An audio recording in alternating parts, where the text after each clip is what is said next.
دور کسی جنگل میں بلیوں کا ایک گروہ رہا کرتا تھا۔ ان سب کی آپس میں گہری دوستی تھی۔ تمام بلیاں مل جل کر کھیلا کرتی اور کھانے پینے میں بھی اکٹھے ہی نکلا کرتی۔ سردیوں کے موسم کا آغاز ہو گیا تھا اور باہر ٹھنڈ کی شدت پڑنے لگی تھی۔ ایسے میں بلیوں کو گھر سے نکلنا محال لگنے لگا، لیکن انہیں پیٹ بھرنے کی خاطر باہر جانا پڑتا تھا۔ ایک روز منو سو کر اٹھی تو اسے ٹانگ میں درد محسوس ہو رہا تھا۔ اس نے ساتھی بلیوں کو بتایا کہ جانے کیوں وہ پیر میں تکلیف محسوس کر رہی ہے، جس پر دوسری بلیوں نے اس سے ہمدردی کا اظہار کرتے ہوئے 1-2 روز آرام کرنے کا مشورہ دیا اور خود کھانے کے لیے باہر نکل گئیں۔ واپسی پر آتے ہوئے وہ منو کے لیے بھی کھانا لے آئیں۔ منو کے پیر میں تکلیف تو تھی، لیکن وہ دل ہی دل میں خوش بھی ہو رہی تھی کہ آج اس کی پرانی خواہش پوری ہو گئی۔ 1-2 روز آرام کر لینے کے بعد منو کے پیر کی تکلیف تو دور ہو گئی، لیکن اس سے اچھا بہانہ مل گیا تھا۔ وہ ساتھی بلیوں کو یہی کہتی رہی کہ اس کی ٹانگ میں اب بھی تکلیف برقرار ہے، اس لیے وہ چلنے پھرنے سے قاصر ہے، جس پر اس کی سہیلیوں نے کہا کہ وہ اسے معائنے کے لیے لے چلتی ہیں، لیکن منو نے انکار کر دیا اور کہا کہ وہ ایک قدم بھی نہیں اٹھ سکتی۔ چند روز مزید آرام کرنے کے بعد وہ خود ہی ٹھیک ہو جائے گی۔ یہ سن کر دوسری بلیوں نے بھی زیادہ زور نہ دیا اور خاموش ہو رہی۔ بلیاں اپنے معمول کے مطابق روزانہ کھانے کے لیے باہر جاتی اور منو کے لیے بھی خوراک لے آتی۔ شام کو وہ سب کچھ دیر کھیلنے کے لیے باہر جایا کرتی تھی۔ اس وقت میں منو گھر میں بالکل اکیلی ہوتی تھی۔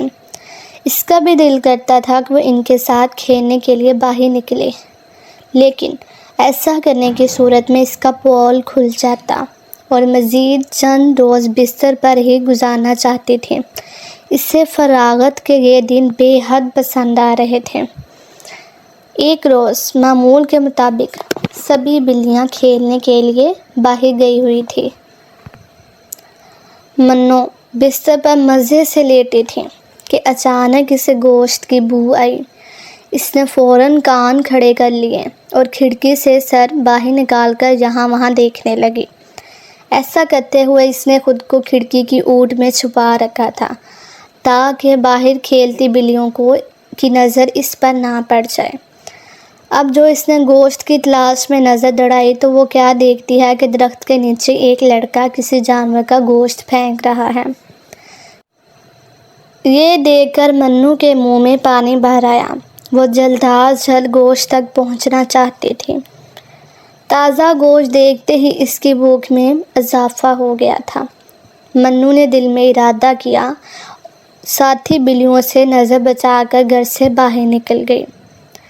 وہ درختوں کی اوٹ میں ہوتی ہوئی گوشت تک پہنچنا چاہ رہی تھی اور وہ چاہتی تھی کہ دوسری بلیوں تک گوشت کی خوشبو پہنچنے سے پہلے اسے کھانے میں کامیاب ہو جائے۔